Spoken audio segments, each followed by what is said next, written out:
the past few years, there's been a reevaluation of violent revolutionary praxis by some intellectuals on the left. What is your position on the role of violence, in this case subjective violence, as opposed to symbolic or objective violence, in movements of liberation?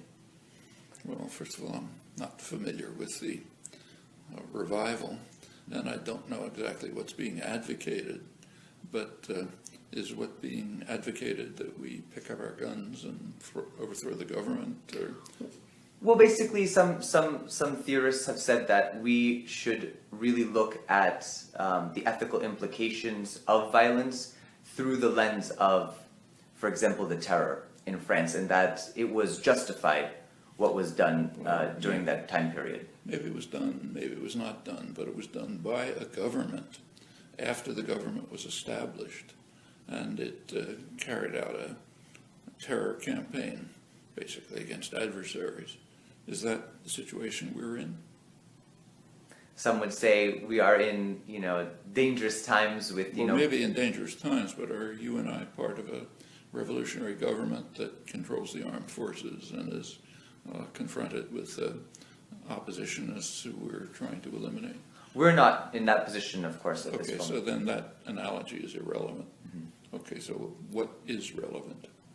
The question would be, is violent praxis justified for us to overthrow a government? So again, should we take our guns, go out in the street and start destroying Chase Manhattan Bank? And well, if you want to get killed in 5 minutes, that's a good suggestion. Mm-hmm. Other than that, it has absolutely nothing to do with the world. So there's not even any point discussing. I think it's a crazy idea myself. Right. But that, quite apart from that, it's like asking, should we climb on an asteroid and attack the Earth? Oh, okay, maybe. I don't think it's a good idea, but why talk about it? So you think this sort of like 20th century revolutionary movements... It's not just 20th century. It's very rare occasions when you can even raise the question. Right. And we're not anywhere near those occasions. Right. If you want to raise the question about some abstract, in some philosophy seminar, okay, you can discuss it. So we can discuss, are there circumstances in which it might be justified to take up arms to overthrow a repressive government? Yeah, sure. For example, I was in favor of the conspirators who tried to kill Hitler. I think that was a good thing to do. I was in favor of the partisans who were resisting the Nazis. I think you give many cases in which resistance to oppression and terror and violence is justified. I'm not a pure pacifist, so I can imagine. However, I think it carries a very heavy burden of proof. The burden of proof is always on those who choose violence. Sometimes the burden can be met, in my opinion, but it's a heavy burden.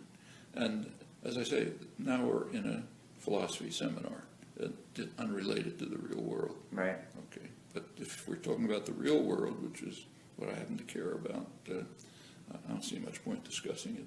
So I don't know what the revival is that you're talking about. Right. There's, in conjunction, there's just been a renewed interest, for example, in the Jacobin legacy. There's been a lot of new writings on reevaluating the terror, in defense of the terror, justifying the terror, justifying Robespierre and his vision of a new France, a revolutionary France, a sort of a secular France that was cut from what had happened previously in history. And so this is something, of course, that is promulgated by some in the left who have still connections with maybe 20th century communist experiments, this sort of Leninist vanguardism that came about. And what do you think is the legacy that we still face in the left of, for example, Jacobinism, Leninism, these sort of things? Well, they're quite different, first of all. In the case of Jacobinism, we could discuss it, but that's now we're back in a philosophy seminar, an interesting one at this time, unlike the other one, which was not interesting. So there's an interesting question as to what were the proper actions to have been taken in revolutionary France. I don't happen to agree with Robespierre's but we could discuss it. Interesting historical discussion. Well, let's move to Leninism. Totally unrelated, no relation whatsoever. Leninism was, in my view, counter-revolutionary. It wasn't instituting communism. There was a popular revolution. In fact, there had been for years. And through 1917, it grew very substantially from February on. Lenin basically tried to take control of it. If you take a look at his writings in 1917, they went way to the left. April Theses, State and Revolution, the most radical things he ever wrote, almost anarchist. And my view is it was basically opportunism. I don't think he believed a word of it. It seems to me he was trying to associate himself, become the leader of the revolutionary popular forces. And when he became the leader, he didn't waste much time, and Trotsky helped him in instituting a pretty repressive regime wasn't Stalin, but a lot of the basic elements of Stalinism. They moved pretty quickly to dismantle most of the organs of popular power, not overnight, but over not very long time, they were able to basically dismantle the Soviets, factory councils, to convert the labor, of course, the peasant revolutionary forces. They were very much opposed to this, incidentally, as distinct from Marx. Marx saw revolutionary potential in the Russian peasantry. The urban communists like Lenin were strongly opposed to that. In fact, a lot of Marx's later work was even suppressed because they didn't like what he was saying. But so it wasn't Marx, but they had contempt for the backward peasants.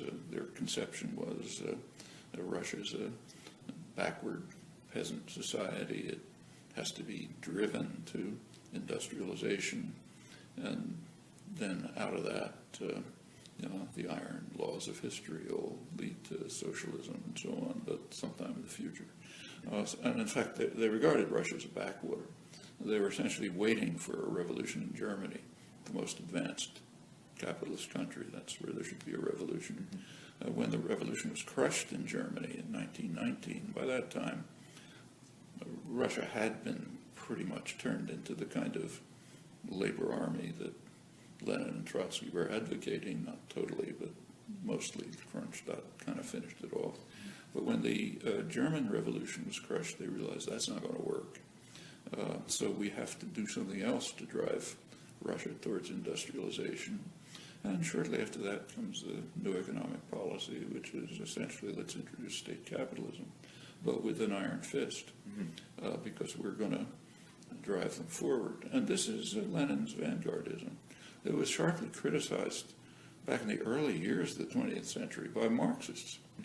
In fact, some of his later associates, although some of the critics, like Rosa Luxemburg, pointed out that Lenin's program, which they regarded as pretty right-wing, and I do too, the image was that there'll be a proletarian revolution, the party will take over from the proletariat, the Central Committee will take over from the party, and the maximal leader will take over from the Central Committee.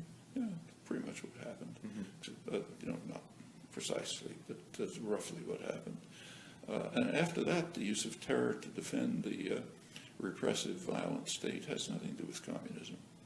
In fact, I think this is one of the great blows to socialism in the 20th century was the Bolshevik Revolution. I mean, it called itself socialist, and the West called it socialist. In fact, that's one thing on which the world's two major propaganda systems agreed. The huge propaganda system in the West and the minor propaganda system in the East. And one of the few things on which they agreed was that this was socialism. The West propaganda system liked that because it's a way of defaming socialism, right? Relating it to the what's going on in Russia, and the Russian propaganda system liked it because they're trying to profit from the moral aura of socialism, which was quite real. So they kind of both agreed on that, and You know, when the world's major propaganda systems agree on something, it's kind of hard for people to extricate themselves from it. So by now it's a routine that that was socialism, although it was very anti-socialist. I remember when, by the late 80s, when it was pretty clear the system was tottering, I was asked by a left journal, I won't mention it, to write an article on what I thought was going to happen when the system collapses. And I wrote an article in which I said, I think it'll be a small victory for socialism if the system collapses. They refused to publish it. Finally, it was published in an anarchist magazine, so that's how it appeared. But because they couldn't understand it. In fact, I read some of the same things in journals here, like The Nation, and they published it, but I don't think anybody understood it. Because this was socialism. You know, how could you say this is anti-socialist? Well, my view is it's not much unique. The left Marxists had the same view. Right. People like Anton Pannekoek, Karl Korsch, others who, you know, they got marginalized and eliminated because that's what happens to people who don't have guns. You know, but I think they were right. The people who Lenin condemned as the ultra-left, the infantile ultra-leftists, I think they were basically right. You know, not in everything, but as were a lot of the anarchist critics. And early on, Bertrand Russell saw it pretty well early on. But you know, by 1920, it was unmistakable. Even earlier, I think even earlier. I mean, I wasn't alive then, but when I was 12 years old, that seemed pretty obvious to me. Mm-hmm. Do you think that within the coordinates of the entire Marxist tradition, there will always be this danger of going towards that edge? Well, you know, I don't regard Lenin as part of the Marxist tradition, frankly. I mean, what the Marxist tradition is, who knows? You know? Right. But it certainly wasn't Marx's position. I mentioned his belief that in the revolutionary potential of the Russian peasantry. There certainly is a hint of that in Lenin. I mean, after all, you know, Marx had a lot of different views. Right. For example, he thought it might be possible to reach socialism by parliamentary means in the more bourgeois democratic societies. England was his model, of course. Didn't rule it out. You know. And in fact, Marx didn't have very much to say about socialism or communism. You take a look at Marx's works. There's a very deep analytic critique of a variety of capitalism, capitalist markets, the properties, imperialism, and so on. But about the future society, a couple of scattered sentences. And I think, you know, just my guess is for good reasons. His picture was that, as I understand it, that when working people liberate themselves and can make their own decisions, they'll determine what kind of a society it'll be. He's not going to dictate it to them. I think that's a pretty wise stand, frankly. Do you think that the newer forms of, say, authoritarian capitalism, where authoritarian communism existed once, so for example in China, or maybe in Singapore, where it was a massive move against the left, and it instituted this sort of state capitalism, but very regimented. Do you think that that's the new danger that we face?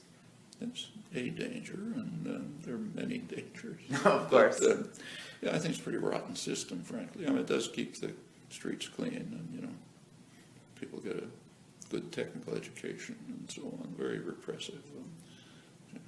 But I don't think it's admirable society by any means. Mm-hmm. There was a recent article in January 2013 by Alan Johnson, in writing for The Telegraph, and he accused some of the leftists, specifically Zizek, of being left fascists, of promulgating this view of totalitarianism and violence as justified within the left tradition and something that we should reclaim in the 21st century. And how does this fascination with violence, terror, and hegemony stem from the radical left tradition? Do you think that it's a part of it, or do you think that it's sort of this offshoot?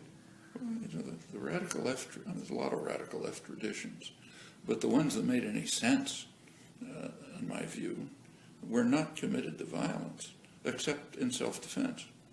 So if you manage to carry forward significant changes and progressive changes, maybe institutional changes, and you start to function, and there's an attack on them by former centers of power, by outside powers, and so on, then you defend yourself. I think that's, as I said, I'm not a pure pacifist. I don't think you should stop defending yourself when you're under attack, but under very special circumstances. The idea of overthrowing existing forces by violence is a very questionable one for pretty good reasons, I think. I mean, any serious, people who talk about revolution, it's easy to talk about, but if you want a revolution, meaning a significant change in institutions that's going to be carry us forward rather than backwards, then it has to meet a couple of conditions. One condition is it has to have dedicated support by a large majority of the population, people who have come to realize that the just goals that they're trying to attain cannot be attained within the existing institutional structure because they'll be beaten back by force. And if a lot of people come to that realization, then they might say, well, we'll go beyond the what's called reformism, the effort to introduce changes within the institutions that exist. At that point, the questions at least arise. But we are so remote from that point that I don't even see any point speculating about it. And we may never get there. Maybe Marx is right that within parliamentary democracies you can use the institutions themselves to go to a sharp institutional change. In fact, I think there's some evidence for that. So, for example, even in the United States, there are the beginnings of germs of what would be, in my view, a real socialist or communist society, like worker-owned enterprises. It's the beginnings of industrial democracy, popular democracy in all institutions. And how far can it go? Well, if it keeps going, if it does keep going, and there is violent resistance to it, then you could raise the question of using violence to defend it. But if it keeps going, it doesn't meet violent resistance, we'll just continue it.